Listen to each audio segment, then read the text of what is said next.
Good morning everyone. How are you all today? It's 5 to 6 on a Friday morning and I feel like I have came in a good bit overnight. Have a little look here. 91 point, I think 9.1 I was yesterday, and that was a scale weight low. So let's see what we are today.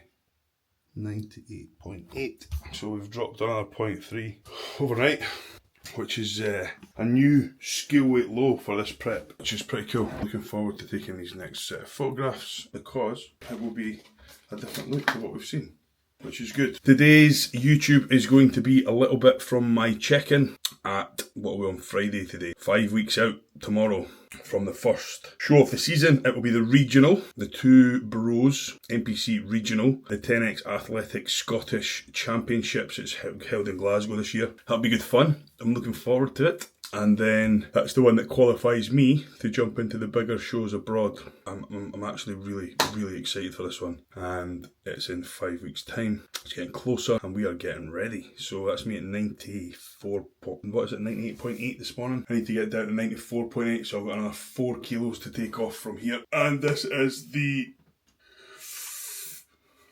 lightest I've been the whole prep. Seatbelts on. Today, a little bit of check-in. I'm going to do a pool session today as well, so you'll get to crack on and watch that and get some tips on how to train your back, how to grow some massive wings. I am going through this episode doing my best not to swear. I don't know if you noticed in the last few episodes, swearing is something that I am really quite bad at. It's been just in me since I was young. It's just a thing that I don't like doing, but it does happen an awful lot. What I have tried to do is cut all the swear words out of my YouTube because I don't like them. It doesn't sound very nice. But then it looks like that because there's so many swear words cut out. This time I'm going to try my hardest to not say them. And there's no cutting out having to be done. Trailing some feedback from Cuba, but probably just going to be the usual crack on. Feeling good today actually, to be honest. I do feel a little bit flat. I still could connect a little bit when I was posing though, so it wasn't all that bad to be totally honest. But I'm just going to crack on, do a little bit of vacuum practicing, just now. Friday morning's a great one because I don't have an awful lot of work to get through. What I am going to do today, I have a couple of new client plans to build. I have my challenge to catch up with. Got a haircut to go and get, recording obviously a pool session today. Then I am going to be going and getting my morning coffee. Then I'm going to jump on the inversion table for 10 minutes and then I am going to just start cracking on with work and then get some morning steps in. I do love getting outside first thing in the morning to get some steps in. That's the beauty of prep. I do try to continue with it in off season. I say try, I do it still in off season, but as your evenings start to get a little bit later, as the food starts to get a little bit greater in off season, your mornings start to end up getting a little bit later too, and then sometimes the morning walk gets patched. Not often, but sometimes. Prep, non-negotiable, happens every day, and actually getting outside in the later mornings now is one of the best things that you can actually do for your body, in my opinion, apart from hydrating obviously. So I've obviously had my morning drink, which had the 1 litre of water, creatine, glutamine, Systol Max, Hydromax, Lipid Max, all that stuff. So I have that with a litre to hydrate me. Then I have my coffee, and I have the other 500 mils from that first bottle. I'll have this on this walk before I go home and have meal one. So that's a litre and a half in from the 6 litre allowance before I've even had my first meal. Getting the water in is a must. Getting hydrated is the most important thing that you can do for yourself in the morning. Second thing though, in my opinion, is getting outside and getting some blue light exposure. Blue light is the light that the sun emits basically. When it goes into your eyeballs and stimulates your brain, you get a release of serotonin and dopamine. Both hormones wake you up, make you feel good, set you up for the day. And I just think that after you've been outside for a walk and got moving, fasted, and seen the light, there isn't a better feeling. Apart from this, look at how happy this wee puppy is to see me. Hello Lexi, how's your puppy? Hello puppy, I see you, I see you, I see you. That's a happy puppy. What's happening? So this is my morning ritual. When Mike is at home, we meet up in the morning, we stay quite close to each other, so we do our morning walk together. We speak about how the session was yesterday, how the session's going to be today, what we're going to lift, what we're going to move, how much espressos we're going to have, and then we crack on and we get to work. Peace out.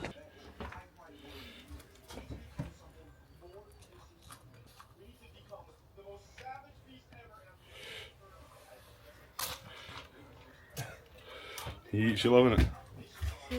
Did you get a bone? No. Lexi, is that a good bone? I'm actually not very much of a dog person usually. It's not I don't like them. I just feel like other people's dogs do what other people teach their dogs to do, and other people's dogs do their things, and I don't really. It's just, I'm just not much of an animal person, to be honest. But Lexi, I like Lexi. She's a goodie dog, and she gets really excited to see me. I actually enjoy Lexi's company. So she's got her own little bag of meat feast treats in the AO headquarters, and every time she comes up, she gets a little munch. So that's probably. I was going to say that's probably why she likes me, but it's definitely not, because I just bought these yesterday. But it's now time to eat. We're going to crack on. We're going to get meal number 1 down the hatch, and then we will pick up again on the way to the gym. En route to Starbucks in the town of Glenrothes. I do like a pre-workout Starbucks. Now, I do have a coffee machine, quite a decent coffee machine in the house, and I actually put the Starbucks blonde roast beans in it. I've got really no excuse to not have a coffee at home. However, I do like going into Starbucks and actually sitting down, having the crack with Mikey, writing my book, getting in the mood for the gym, whilst I drink my coffee out of an actual Starbucks cup rather than a paper flask. I enjoy that process. Because I'm a gold member on the app, I get my extra shots of coffee for free, I get my syrups for free, so it costs me like a couple of quid a day. Now, if I was a stinge and I was wanting to scrimp and scrape, I probably would want to save that couple of quid a day, but the way I see it is, I don't drink, I don't smoke, I don't do anything else really other than bodybuilding, and if I enjoy a coffee in Starbucks before I go to the gym for a couple of quid, then I'm going to treat myself with that every single day, because I do absolutely nothing else.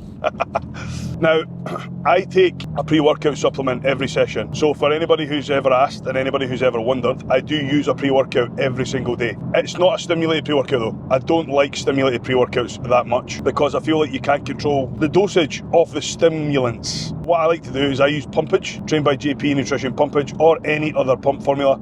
I'm enjoying using a bit of pumped TF right now. It's red cola flavour, and I'm mixing that with JP's sour cherry Pumpage, 12 grams of each, and it's giving me a sour cherry cola. It's actually really enjoyable. So that's what I'm using just now, and then I like to come to Starbucks to get my caffeine hit before I go to the gym. I was on 2 espressos, I went up to 3 espressos, I'm now on 4 espressos. I'll probably let that hit 5, and then once 5 stops doing bits for me, I will then take 6 to 7 days off of caffeine altogether to allow my adrenals to resensitise, and then I will get back on with 1 shot only. Now, caffeine is like that, guys. You can build a tolerance to it. It's the same as everything else.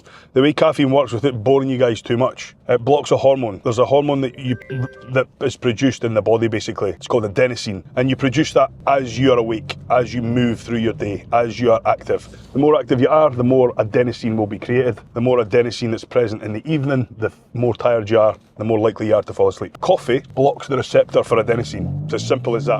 So you'll still be accumulating the adenosine, but coffee just blocks the receptor for it. So you won't feel tired anymore, which is why you feel an absolute dunt when you have a coffee. Now, if you're at the point where you're drinking coffee and you are not getting a dunt at all, and you feel exactly the same, then it's because your adenosine receptors need resensitized to the caffeine. So taking a short break from caffeine, 6-7 days, even up to 10 days, and then resetting your adenosine receptors will massively help with the effects of the caffeine that you will then feel afterwards. So it's important to then go back in at a lower dose. I would always start with 1. I take 10 days off caffeine, and then I have 1 single espresso on the first day, and I am rattling. But you do get sensitized to it pretty quickly, so the cycle has to continue. If you're one of these people who can drink coffee and go to bed and sleep, you really need to be taking a little bit of time away from caffeine, guys, because I've got some clients who can drink a coffee in the evening. My wife's dad wakes up during the night and goes and has a fucking coffee, excuse my French, and then he goes back to his bed and sleeps. If I woke up during the night and had a coffee, there would be not a hope in hell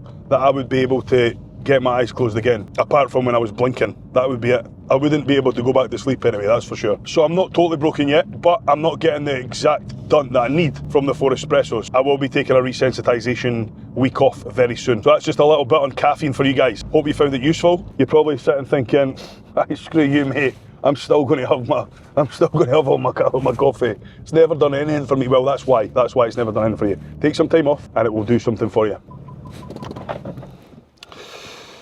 Look at this absolute legend of a guy. All right, mate. What's happening? Watching a German guy who's confused as to why the English folk insult each other the same stuff like that.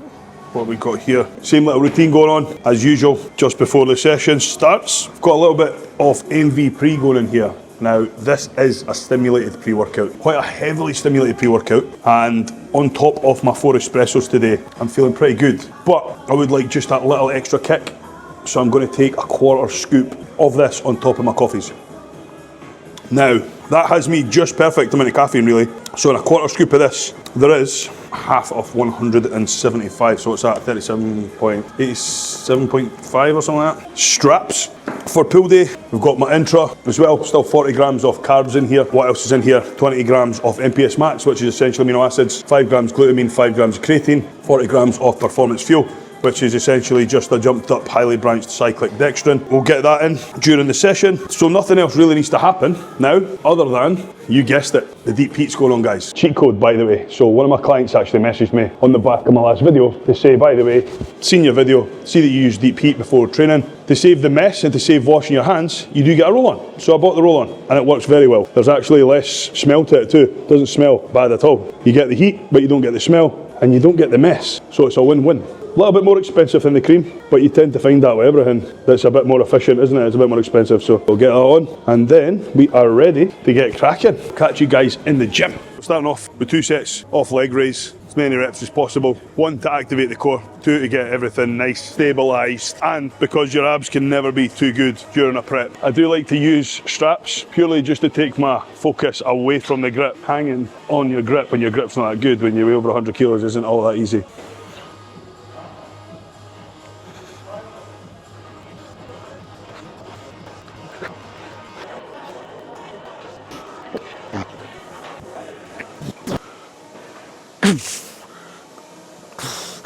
Oh, I do like to just hit failure hanging first, and then I feel like jumping onto the back supported bit, you can get a few more reps. I like to do that at the end, just to make sure I'm leaving nothing in the tank. It was 15 reps hanging, and then 6 or 7 assisted, well not assisted, but supported, so to speak. So last week, now you'll not be able to read my writing probably, but look, 15 and 7, so it's exactly the same. Which, like I just said, at this point in prep, 6 weeks out, when body fat levels are so low, and I'm as lean as this, I'll take that. I'll take a match every day of the week. This session that I done last time would have been more than 8 days ago. And 8 days ago, I was a bit heavier and a bit stronger. So to be able to match my reps 8 days later, when scale weight's at all-time low this morning, I'll take that all day long. Single arm pull down, about to go down. I would like usually to use a machine for this. You do get really good pull down machines. However, in this gym particularly, we don't have a pull down machine here yet. We mimic it with cables. You can mimic any movement really with a cable stack. It's all just about setup. The way I like to set this one up, I get the bench situated in such a place that the path of travel on the cable aligns through my arm, through my shoulder, down through my elbow and into my hip. Wouldn't make any sense to pull from the side or pull from over that way. I always just make sure the bench is in such a position that I can pull straight, the line of path and line of travel is straight. Set the bench in such a position that when you sit with a completely neutral spine, straight back basically, you can brace with your arm. That's a bit too close to me. You can brace with your arm totally straight, because you can't brace with a bent arm, can you? But it's not going to work. Bracing arm has to be straight. That keeps my sternum braced above my pelvis, and it means as I pull, my torso isn't going to twist. Okay, so if this wasn't here and I pulled, my torso would twist, wouldn't it? To keep all the tension on the muscle, we want to have a bracing arm here to make sure that doesn't happen. Couple of feeders, do a couple of feeders, and then just get into the sessions. When we're doing a feeder, what we're looking for here is that everything feels good, nothing feels off. The positioning of the bench and the cables feels good. I actually tend to enjoy pulling from a little bit lower. I don't think you have to pull right from the ceiling. A slight bit lower here, keeping the shoulder actively driven down, letting the lat fully stretch out completely, and then driving the elbow hard down into the hip. When your lat's in a fully shortened position, your upper arm should be completely parallel to your torso basically. Now it's important to remember as well, guys, if your shoulder lifts, so if you get to here and then start doing this, you're just taking the tension off your lat. Your lat is fully stretched here. So this is just taking tension off. So that feels good. Happy with that. Probably just going to go straight into my top set next, because that felt really good. Remember to move the bench, guys. It's massively important. Having the bench aligned will make the movement far more productive. Top set, let's go. Got 10 last week at this weight, so I'm looking for 10 again as a minimum.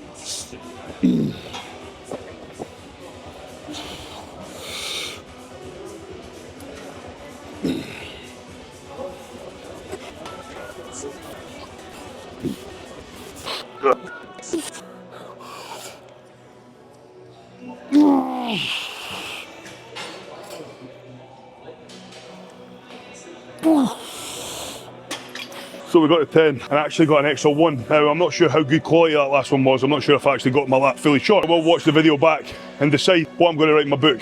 I'm just going to write 10 for now, but I'm happy with that. Matched it or beat it, which is good. Like I said, you're always looking to either match or beat the numbers, depending on how you feel. Today I feel good, so I'm happy with that. So for anybody who doesn't know, this movement here in particular, because we're working in a range from the front to below, that's the lat's function. So we're training the lat as directly as possible here, which is going to contribute to our overall back width, so how wide we are, rather than how thick we are. If we want to work on back thickness, we need to be doing rows and pull downs to work on our upper back musculature, rather than our lats. Right now, this movement though, we're trying to hit the lats, we're trying to go some fucking wings, try to get massive. We're now moving on to single arm machine row. Bonus point for anybody interested, your lat is kind of divided into 3 separate divisions. You've got your upper lat, your mid lat and your lower lat. I'm sure I've spoken about this before, but just in case you haven't seen it. Pulling from high to low, like what we just done in the pull downs, biases more towards the lower portion of the lat. This row here that we're about to do, the machine row, this is more mid lat, and then pulling from low to high, biases more the upper portion of your lat. So right now we're going to be working a little bit mid lat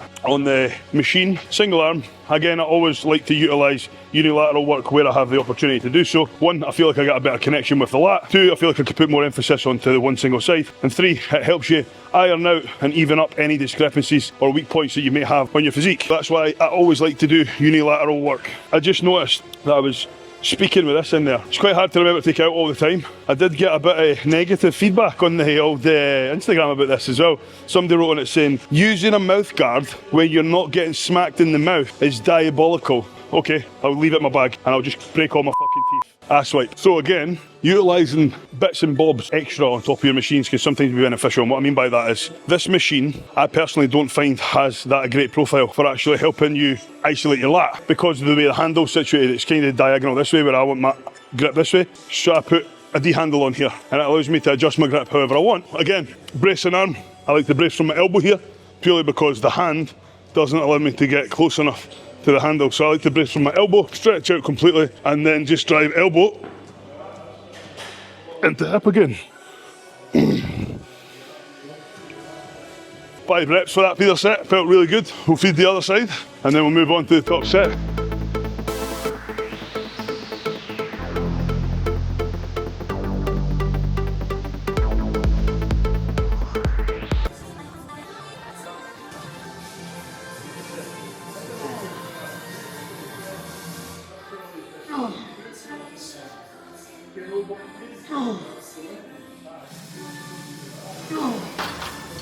As I said, push, taking a little bit of a dip, but pull day still flying. Pull day makes me happy. Leg day still making me quite happy. Push day still making me happy too. You just have to be a little bit mindful that as your body weight comes down, so will your strength a little bit. Like on a push day, instead of just missing the numbers I was hitting last week and getting all pissed off by it, I just reset my loading a little bit. I take my loading down to about a 20% decrease on loading, and what that does, it allows me to keep my intensity super high, feeling the correct rep ranges, but I don't have to worry about missing on the reps, and it doesn't mess up my head. Now the next exercise that we've got here is neutral grip row machine. At this gym that I train in, this is the neutral grip row machine. It's a funny one actually, because I'd probably avoid a machine like this, usually 9 times out of 10. But because my plan says neutral grip row machine, I'll use the neutral grip row machine if there's one here, and this is here. And it's actually a really good machine. Don't just judge a book by its cover, guys, because this one here, I probably wouldn't have gave it a second look if I walked past it in a commercial gym, but I did try it out and it actually hits the spot very well. This one in particular isn't going to be a lat bias movement or an upper back bias movement. It's actually going to hit the whole back. So you're going to be hitting a bit of your lats, a bit of your upper back as well. Key here is just to keep it completely static. Like, you want to just brace your chest hard against the pad. In any chest supported row, you just want to keep a completely neutral spine. So keep your back completely straight. Keep your chest here against the pad. Fully protract, so allow your shoulders to come forward, almost as if you're trying to cover your pecs with your shoulders. And what that's going to do is that's going to completely open up your upper back. So protract as much as you can without reaching over the machine. You know, just almost like you're trying to push through the wall as fast as you can, hard as you can. Once you get fully stretched like that, it's literally just elbows back. But what you want to do is, instead of pulling back like this and coming off the pad, because you're actually shortening the range of motion then if you do that, you want to just keep your chest against the pad or almost push your chest forward as you pull back. Now, when you do pull back, you want to imagine that there's a little pencil in between your shoulder blades and you're trying to squeeze it in there to keep it in, whilst keeping your chest on the pad. So a lot of thinking, but if you can nail it, you'll feel it very, very well. Right now, that feeder was actually only 15 kilos lighter than my top working set was last week, and it felt really good. 4 reps in and I'm just literally going to crack on with my top set. Like I say every single session, guys, you don't really need to do an awful lot of warming up if your sessions are 1, set up correctly, and 2, you've done a bit of primal work before you start. Ideally, your session should progress in such a way that the muscles that you're training next should be getting progressively warmer in the previous sets, so you don't have to waste too much time or spend too much time warming up. So let's get into it. Like I say, I'm not going to shoot for 14 shite reps. I'm going to shoot for as many good ones as I can do. And if I get 13 or 14, then I'm happy.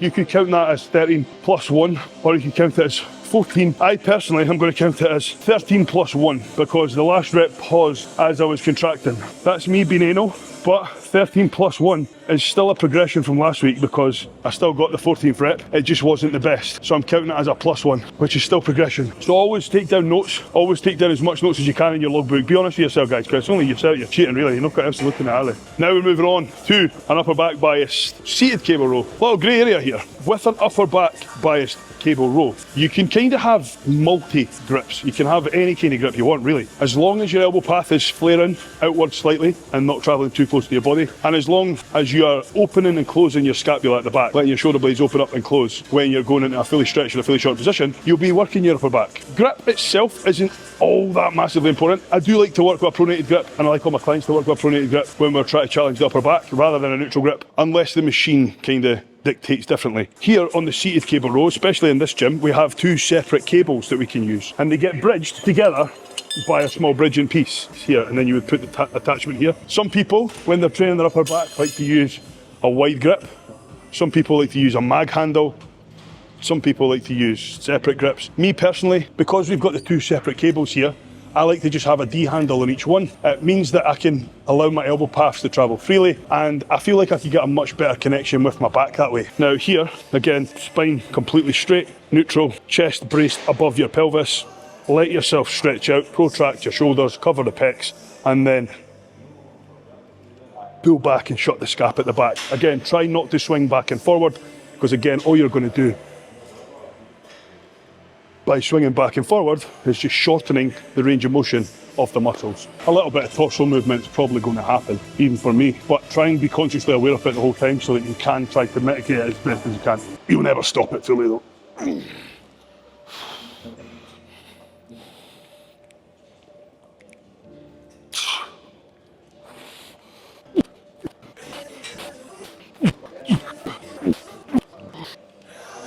Go!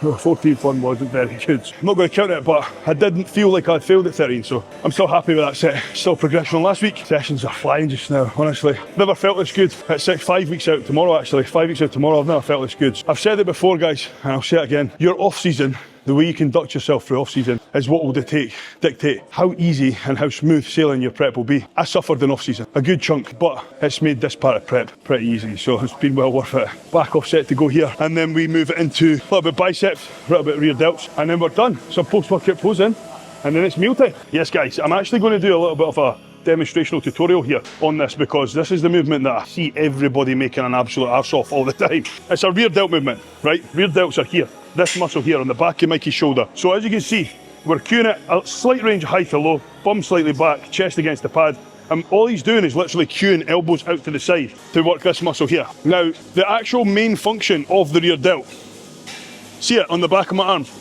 That's it there, that muscle that's sticking out, that's my rear delt. Now look, it's stretched here, it's shortened here. That's literally the function of that muscle. The pec's function is to do this with your arm, that's it, done. Pec's fully short. Then to get back, it's the rear delt that has to step in. So that's literally the function of the rear delt, from here to here. So when you get on a rear delt machine, this is the movement that you want to mimic, but with loading. That's literally all you have to do. Boom, boom. But yet, I still see guys and girls jumping on this machine and doing this. And like flying it backwards. Right now, I get that not everybody knows how to use certain bits of kit in the gym, so that's fine. But guys, come on, a 2-second YouTube search will show you how to use each bit of kit. It's kind of ignorant really if you're jumping on bits of kit in the gym and completely winging it to the point where it's literally doing nothing. You know, if you're unsure, don't know if I'm doing this right, it could be, or could not be, there isn't a good diagram on the machine. YouTube, simple, rear delt fly, how to rear delt fly on a pec deck, tutorial, whatever you need to search for, and it'll give you a much better indication as to how to do it. When we're working rear delts, we get a better contraction and a better connection if we work high to low, okay? You maybe don't know that, but you do now. On this machine, we can't really mimic that movement pattern because the machine's on a pivot, right? The way that we mimic that is by pulling your bum back a little bit, leaning forward against the pad. I don't like my feet to be here. I feel like it puts me in a weaker position. I like to stagger my stance, so I put one forward and one back. Get your arms engaged, and then from here, it's literally just out to the side, guys. So you can't go any further out to the side. Because of where these rear delts are placed in the session, your rear delt makes up a good portion of your upper back. So because we've already done all this upper back work, my rear delts are already warm. They've already got blood in them. They're already ready to work. So that's the only feeder I'm going to do. And then I'm just going to jump straight into my top set, guys.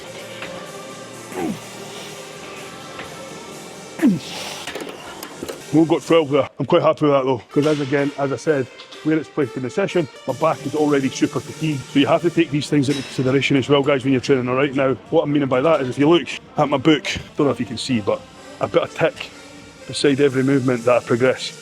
So you can see I've already got 1, 2, 3, 4 ticks here, which means I've already progressed 4 out of my 5 movements. For my rear delts to not progress, after I've already progressed the 4 movements in front of it, I'm not really that worried. So you always have to think about these things. Like on a push session, for example, if you progress your first 3 presses of the session, but then your tricep press doesn't progress, don't be gutted. It's still massive progress. And what you'll find is progressing your 3 sets beforehand will have likely extra fatigued your tricep more than what they were already fatigued the week before. So it'll probably take away from those sets. So I'm happy with that with the 12. I'm actually going to drop the loading down to 63 for the next one and focus on getting the 15, getting a really good contraction, getting a really good squeeze, and then we'll finish off with some arms. And then that's the session done and dusted again. And then what a good session it's been, guys. Bicep preacher. Now, if like me, you've got funny elbows and funny forearms, and they hurt a little bit on certain bicep exercises, this could be helpful for you. I actually had to take the preacher out of my plan because it was causing havoc with my elbows and causing havoc with my forearm tendons and stuff. But then I bought these fat boy, how do you think it's called? Fat boy, I think it's called fat grip. It's like on Amazon, just makes the handle much fatter, and it's actually taken all of the pain away completely. I can actually work on a preacher now pain-free, and it's literally just this that's changed. If you get bothered with your elbows, try putting a thicker grip on. The whole point in the preacher bench is to work like a brace for your upper arm. So here you want to make sure that your armpits are sandwiched down hard into the actual pad rather than sitting like up here. It wouldn't make any sense. Armpits sandwiched down into the pads, and then just a nice contraction.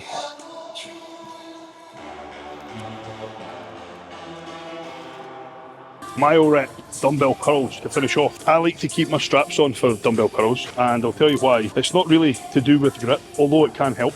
I tend to find that as you get closer to the end of the set, especially if the set's a higher rep set, I feel like your forearms can start to fatigue before your actual biceps. Keeping these on can stop that from happening, but also I wear an Aura ring and I wear the stealth coloured one. I don't know if you can see it, but it does start to get a little bit tatty when you scrape it on things. So keeping the straps on allows me to wrap this around the handle and it stops my Aura ring touching the metal. Just me being a weirdo. I don't like to spend money on things and not take care of them, but I tend to find if I take it off and put it in my pocket, I always forget to put it back on till I'm home or in the car, and then if it falls out my pocket, I am fucked. I keep it on and I wear my straps. I'm using the fat grips on this today. I haven't done this before, but I'm going to use the fat grips on it just to see if it changes the dynamics of the movement. So let's get it.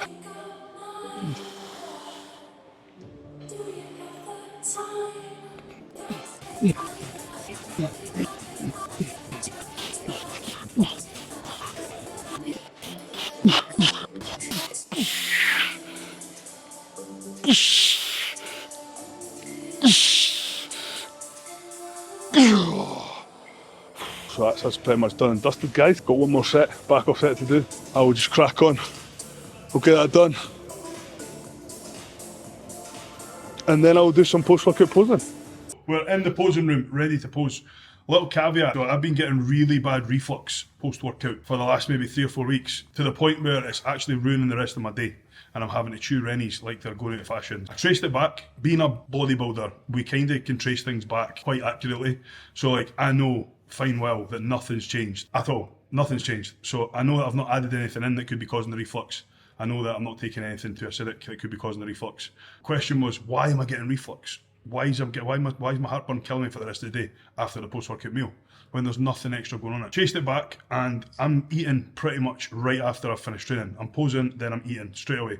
Literally tucking into my food as soon as I get in the car. My resting heart rate came back down though, so I'm still got an elevated heart rate, which is causing me issues, I believe. So what I'm going to do today is I'm going to jump on to the Unwind post-workout. Unwind is a cortisol management tool. Essentially can help bring your resting heart rate down as well. It's got taurine in it, it's got ashwagandha in it, magnesium and theanine. Everything in here is basically to relax you. So what I'm going to do now is I'm going to crack on, take 4 of these, then I'm going to pose, then I'm going to go out and reply to all my client messages before I eat, and I'm going to wait until my heart rate actually comes back down to resting before I eat. And I will let you know if that makes any difference to my reflux.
We are shaping up pretty well. It's at the point now, at 5 weeks out, where I'm not really struggling, but I am starting to feel a little bit of a pinch, just as my body fat levels are starting to come down. As you get leaner, your body doesn't like being this lean. It really doesn't, so it does do quite a lot in its power to try and fight back. But we don't let it, and we keep getting the job done. Boom. So that's us.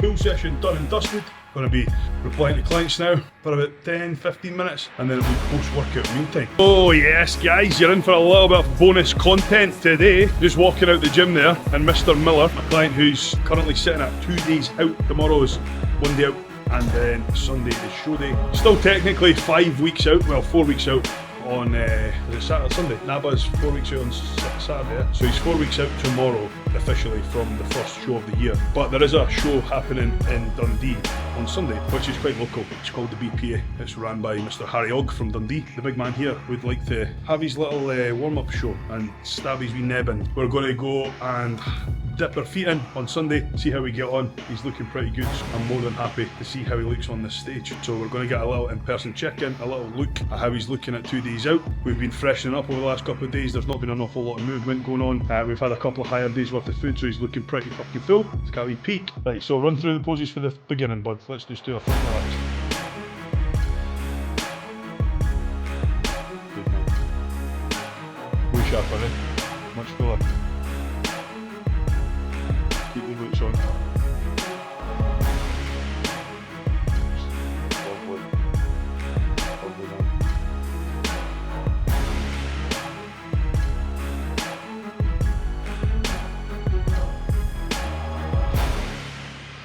Glutes a wee bit harder. Tuck them a wee bit more. Just a touch more. Good man. Looking good. You could probably get away with tucking your glutes a bit more, man. That's it, a bit more of a squeeze. Perfect. Good. Do it again, quarter.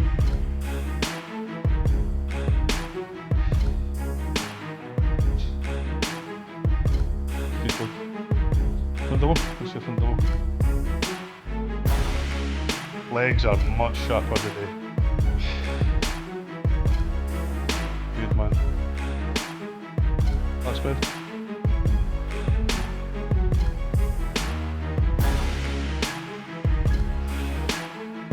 Beautiful. Slight bit forward lean, slight bit. Yeah, good. That's it. Remember to breathe, bud. Remember to breathe. Relax. You're looking good. Hit me side chest.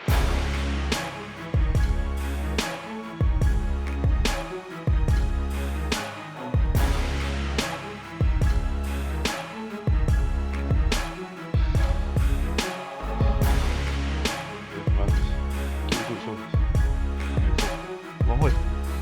Side tricep.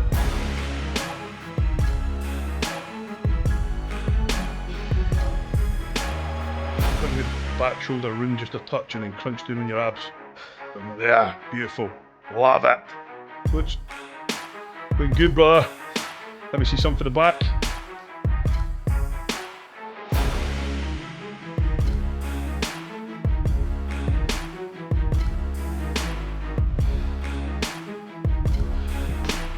Lovely. Control your breathing a wee bit better, bud. That's a good shot. That's looking really good. Beautiful. Back spread. Chest up. Beautiful. Keep the ass on. That's it. Abs and thighs. Hit the money shot. Let's see it. Let's show the viewers what they want to see. Boom. Legs on. Oosh. Oh yes. Beautiful. And then the most muscular. You're actually getting harder as you pose, bud, especially through the lower half as well. You look really good, bud. How you feeling? Good man. Just for anybody who thinks that posing's easy, as you can see, it's actually not. It's actually really hard. It's really hard. And especially at 2 days out, when food isn't all that high. We did pull back a little bit on Mark's food today. The last couple of days we've ran, what, 350? 400 grams of carbs, and the look has just got better and better every single day. He's managed to drop off a little bit of stored fluid. He's lost any kind of softness or sag to the skin, which shows that the muscles are much fuller. There's a lot more detail coming in through the muscles, and he's just a lot fresher looking. So that's been just a case of literally pulling. So this is us sitting at 4 weeks out, and glutes are starting to come in. Hamstrings also starting to come in. Pretty good spot to be for 4 weeks out, to be honest. You don't want to be too ready too early, because if you are, then what you end up doing is you end up having to try and maintain that look and embracing the suck all the way through until the show. Landing it just right. That's what bodybuilding's all about, guys, right? It's about doing just the right amount to get the job done. Not too much, not too little, just the right amount. And that's exactly what we're doing here. So I'm looking forward to seeing Sunday. I will probably more than likely take this camera with me and film the show so everybody can see what happens there. But yeah, we're on, we're ready, and we're looking good. A little bit of bonus footage for you guys. So hopefully you all found a bit of value in the session today, in the content, the pull day. Let me know in the comments, guys, if you did. Let me know if any of the information I gave you in the session today helped you with your training. And like I say, every single week, like, comment, subscribe to the channel, to keep up to date with the updates. And if there's anything else you'd like to see, let me know in the comments, guys. Peace out, and thanks for watching.